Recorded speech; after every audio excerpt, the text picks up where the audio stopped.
For our first speech tonight, we have Bill Wright to read the objectives for Halia Osadka.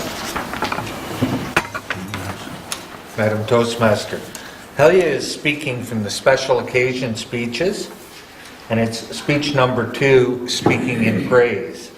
The objectives are to prepare a speech praising or honoring someone, living or dead, to address 5 areas concerning the individual and his or her accomplishments, to include anecdotes illustrating points within the speech. Mr. Timer, it's 5 to 7 minutes.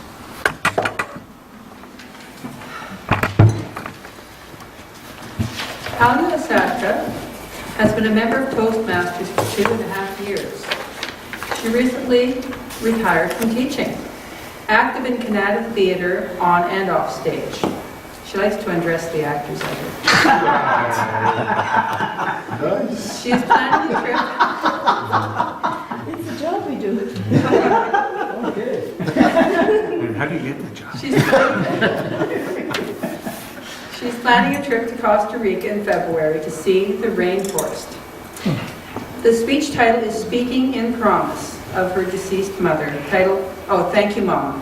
The book is Speaking in...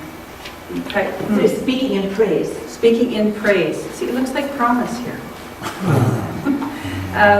So thank you, Mama. Halia Osadka.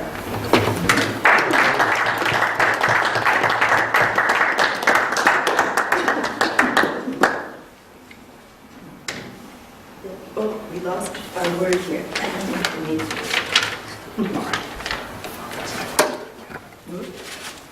One that was on the camera. Oh, that's fine.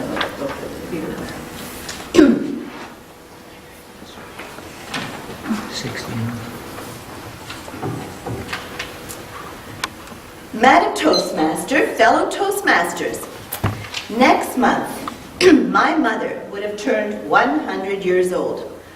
So I knew this was the perfect time to reflect on her life and legacy. Unfortunately, her life was cut short at the age of 56.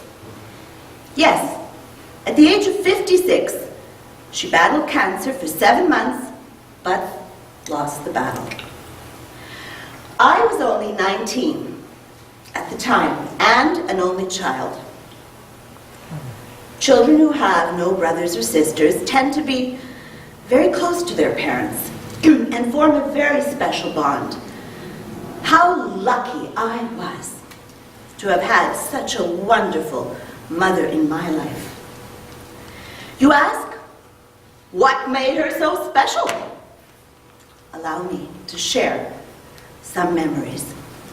Her entire life revolved around giving and not receiving.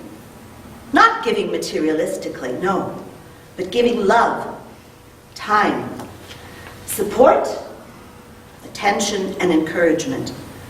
She touched many lives. Her life was devoted to many causes. Besides being a wife and a mother, she was also a teacher and a principal in several schools. Her teaching career started in Ukraine, where she was born and raised. When World War II broke out eventually, she ended up in Germany, then in England. It was in England that she met my father, who was also from Ukraine. It was in England that I was born. My mother was 36 at the time, and my father was 40. Since there were many Ukrainian families living in England who had also immigrated, my mother saw the need to set up a Ukrainian school where Ukrainian language, history, geography, literature, and culture would be taught. These language schools were in addition to regular day schools. Students would attend on Saturday mornings or 2 evenings during the week. We lived in Kidderminster, England, a few hours from Birmingham. The school grew in popularity over the years. However, my father was a mechanical engineer, and his opportunities for working in his field were difficult in England. So it was that when I was 7, my mother did what was the best thing for the family, and we, as a family, immigrated to Canada. Eventually, we settled in Winnipeg, where my mother again saw the need for a strong Ukrainian school for children of the many Ukrainian families. There were several such small Ukrainian schools in Winnipeg. My mother began teaching in one of those schools and was quickly chosen to be the principal of the school. Within a few years, this school was the largest and most popular one in the city. Parents knew that at the UNF school, Ukrainian National Federation School, their child would receive the best curriculum, teachers, and culture.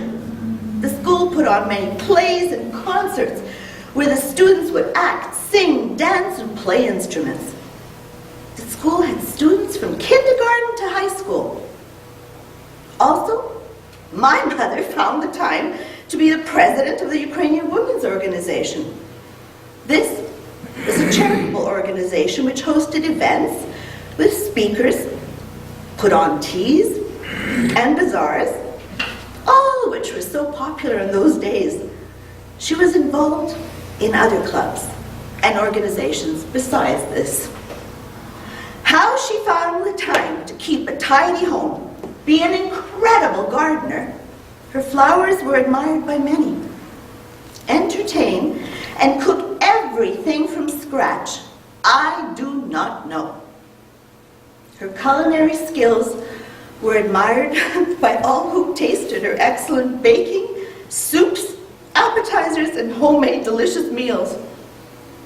Mama would make several European tours for company. Each one was a work of art.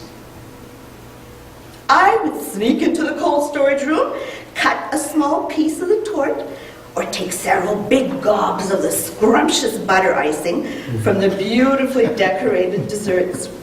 I would try to cover it all up somehow so my mother wouldn't notice. But the next morning, I would hear her calling, "Hada!" She just wanted me to own up to what I had done. We both laughed. She knew I had a sweet tooth, and I knew she had a sense of humor. Yet, my mother always made time to spend with her dear family. My father and I were the world to her. In the summer, we would often rent a cottage at Whiteshell Provincial Park and spend time fishing, swimming, picking blueberries, and relaxing. I was allowed to bring a friend for that week who was treated like a family member. My mother and I were good friends who would sit and talk for hours. I tried to find the time to help her with some baking and gardening. She taught by example. As I became, though, more of a teenager, I naturally rebelled and sometimes thought she was old-fashioned. There were times my mother and I did not see eye to eye, but she always understood me and showed tremendous love and patience. Her funeral was one of the biggest funerals that Winnipeg had witnessed. Most of her students, the women's organization, the Ukrainian community, and many friends attended. It was overwhelming. Many spoke of her legacy and inspiration as a teacher, principal, and community volunteer. To me and my father, she was the sunshine in our life. It was as if huge clouds appeared and the wind was taken out of our sails.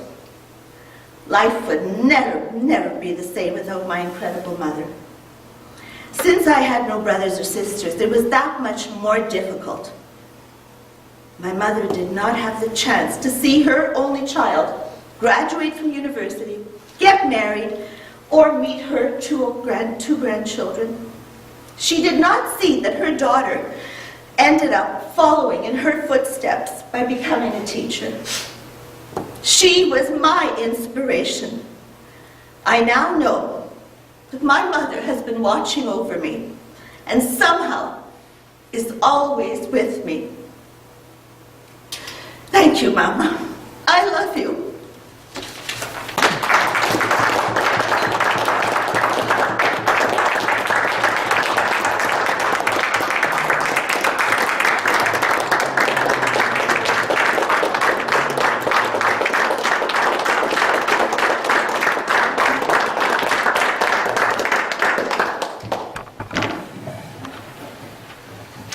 Thank you very much for such a touching and well put together speech. It was very well worthwhile listening to Helia.